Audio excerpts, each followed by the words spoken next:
usa sa mga abogado diri sa atong dakbayan sa Los Santos ug mga kabalo ni siya sa mga economic ato kana mga analyze ba kabumbos ekonomiya regarding ini ilabi pa ang epekto kana sa giyera sa Iran og sa Amerika og sa Israel dito kada sa Middle East. Okay.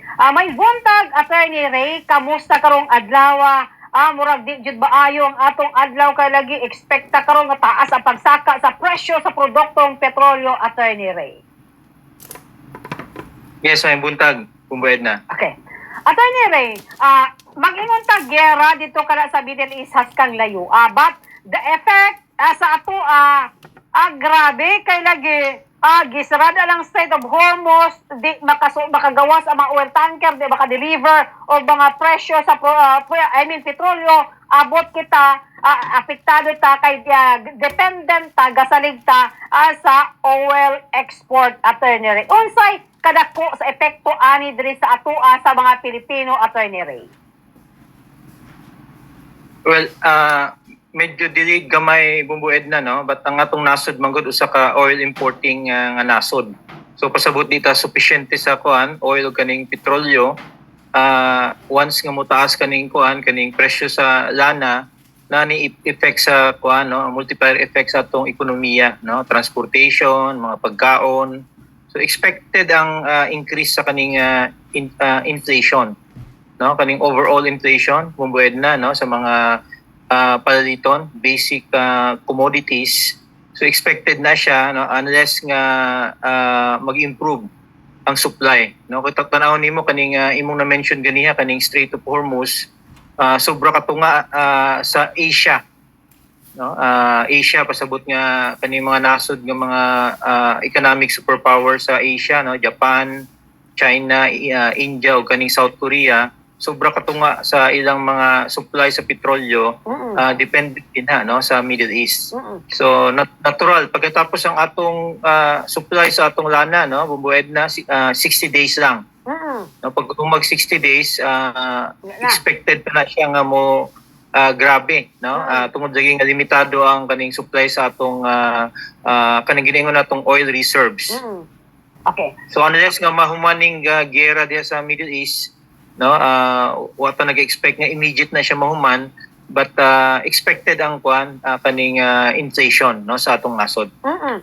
Attorney Ray, kay karong daghan tang kabasahan, no, ang diesel could jump up to 15 pesos per liter daw. Usa ka dako ang epekto ana sa atong pagbulo sa ekonomiya ani, Attorney Ray, kung ingon ana man jud ang madangatan 10 pesos ang pagsaka per liter sa gasolina ba na o diesel, Attorney Ray? Well, ang direct syempre kanang nagabiyahe, no, kaning atong mga public transportation, mga private transport. But katakong ningon ganiha ang mga epekto sa ubang area sa atong economy, no, na delayed reaction tungod lagi nga kaning presyo sa transportation, no, importante po ni siya sa pagkaon, no, dependent siya sa kaning logistics, no, sa kuryente, no, bubued na ang atong kuan, ang atong nasod highly dependent pa man ni siya, no, kaning giningon sa mga diesel powered nga mga planta. So indri sa tuwa siguro expected ba si maapektuhan po ang kaning presyo sa kuryente, no, tungod kay supply sa tuwa din hindi man ni tanan renewables, no, panani powered sa kaning diesel. So morning mga kaning mga giningon na immediate effect, no, for example ganiha gi-mention nimo kaning Department of Energy over the weekend, no, immediate effect ani next week makita nimo, no, dako ng epekto ani, no, daghan nang di magpagasolina tungod lagi nga taas, siguro magpagasolina sa siguro next week, no, but kung ma-delay kaning gubat na sa Middle East, syempre limitado ng biyahe, no, pag ang atong transportation ang uban di sa mo biyahe, i-delay nila yung mga biyahe tungod lagi nga taas ang presyo sa petrolyo. But ang pinakadako nga epekto katong mga basic commodities, no, basic presyo sa bugas, no, atong mga kanang palaliton, no, na increase. So nang hinaot ang manageable ang increase, no, porsyento lang di kay dagko tungod kay kung ang overall, no, kung inflationary siya, dako ng impact sa atong ekonomiya. Okay. Attorney, unsay angay ang himuon sa atong gobyerno karon nga di jud matong makontrol pero maibsan mahinahinayan ang antos sa katawhang Pilipino, Attorney Ray. Well, ang immediate nga usual ang ginabuhat sa gobyerno is subsidy. No? Subsidy sa presyo sa lana. Nausa po din na kaning suspension sa kaning mga buwis. Oo. No, kay 1% sa buwis, no, kaning excise tax. Sa kung within man sa discretion o pinakapaspas subsidy, pero ang subsidy medyo gikan na sa ang kwarta gikan sa gobyerno. Ang kaning pagbawas sa buwis, kung musugot ba sa na kay dako ba nang kuan pod, no? Oo. Impacts ng ekonomiya. No, once nga mo kaning excise tax sa lana, dako po ni siya. No, nga collection sa itong gobyerno. Mo ni paspas kay ang collection bumbued na kay wag to kadiya sa gasolinahan. Kaning mga gasoline station automatic collector man sa atong buwis dayon. No? Atong makita lang ang competition makadaw 70 pesos, 80 pesos. Pero mayon kag 12% ana, no? Mayon kag 70 pesos, na 8 pesos dayon nga paingon diretso sa gobyerno. So musugot pag ang gobyerno ana, no? Menos ang ilang ang ilang collection tungod kay ilang maning na-account pod, no, sa paghimo sa atong national budget. Okay. Attorney Ray, emergency power kay Pangulong PBBM, may mga istorya ni ingon ana, Attorney Ray.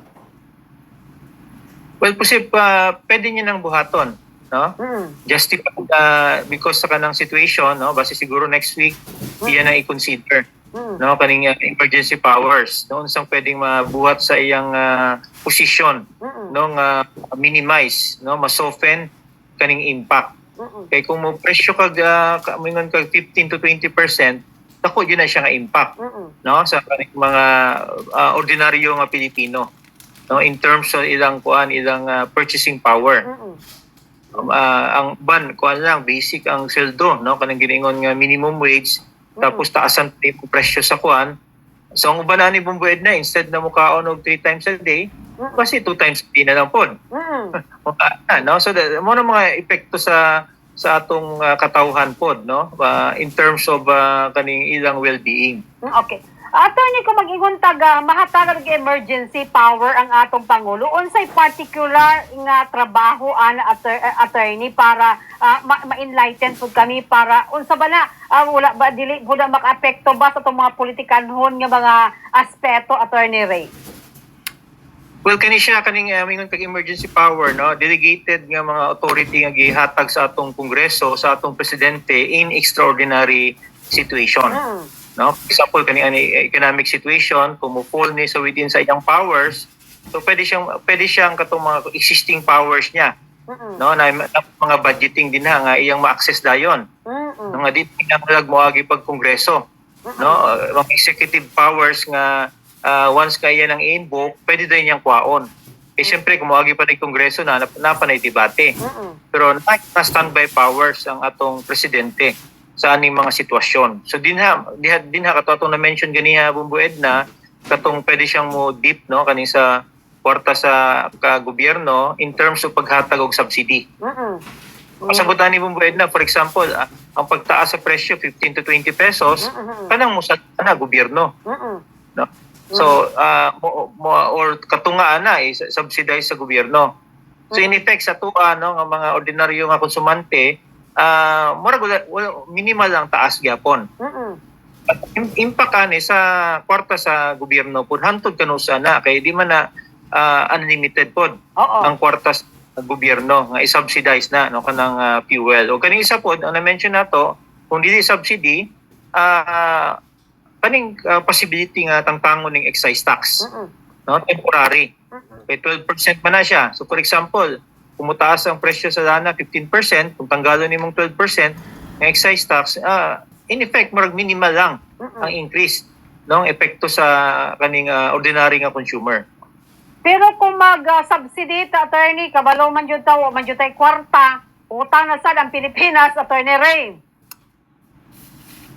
Well, ang sa tuwa, no, na may kaning kung kaya nga i-absorb no sa kanang standby fund sa di man na siya certain period lang gyapon na siya no nga mabuhat no pagkatapos ang usa ka aspect kaning kwarta bumbued na pwede man na i-print no mo ano man di ta mo print og kwarta no para i-subsidize pero kana siya mugawas nag-inflationary na siya nga impact sa atong ekonomiya pwede ko nang buhaton no ang uban sa maubang nasod ang isa ka bundle sa ilang kwarta makapalit lag ani no extreme measure na siya nga buhaton sa atong gobyerno so dapat na i-kuan gyud basis no na once nga mo print og kaning kwarta no kay ang uban pwede man ang buhaton actually no but ang normal ang ginabuhat kaning subsidy o kaning sa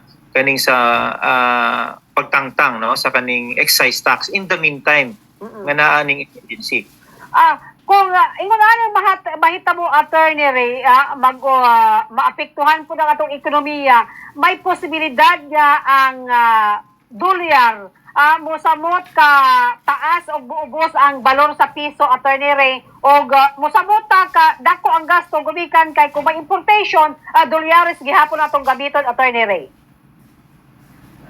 Yes no so mo man ang impact pod no possibility.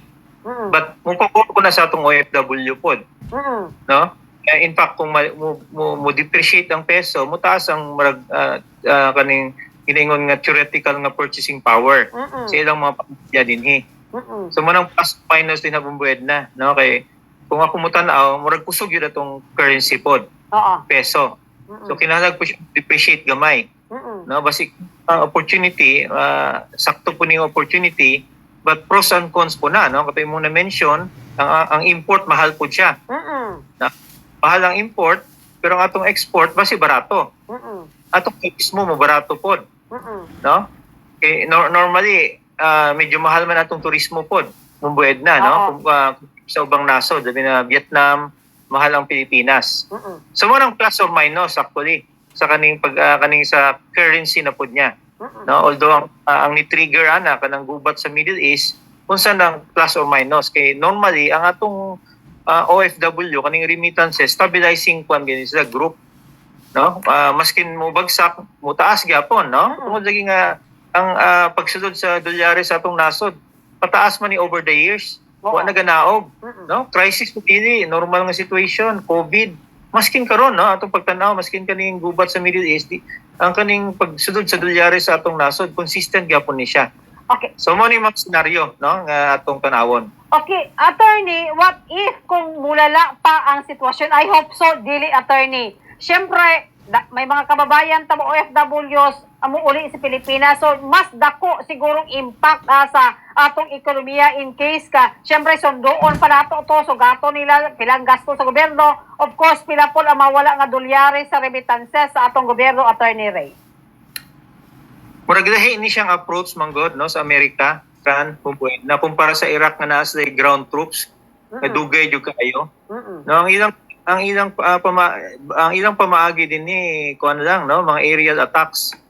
Tapos ang ilang target lang pod nga mabago ang panggobyerno no sa Iran ang gusto nilang mo take over ang mga Iranians Japon.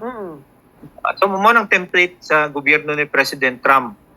No ang sistema assassination. No tanawon ni terorismo man ni sa Amerika pod no imong tanawon but syempre di man na sila mo prosecute pod kay dako man nga nasod.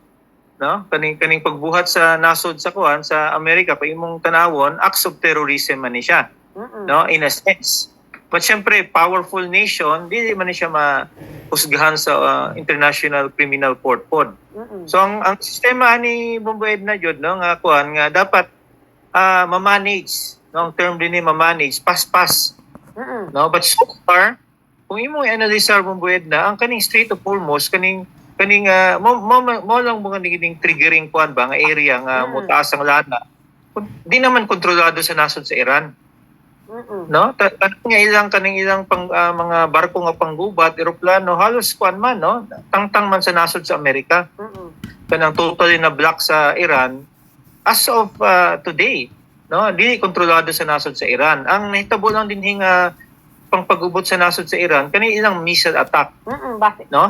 Nasod nga nakapalibot labi na sa kaning mga progressive nations sina, no? Dubai, kaning United Arab Emirates, no? Saudi Arabia.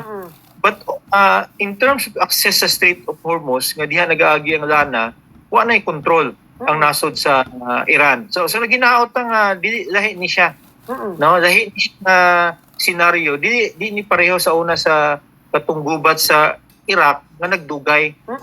Nakikita ang faster ni siya, shorter nga kaning instability no diya sa Middle East.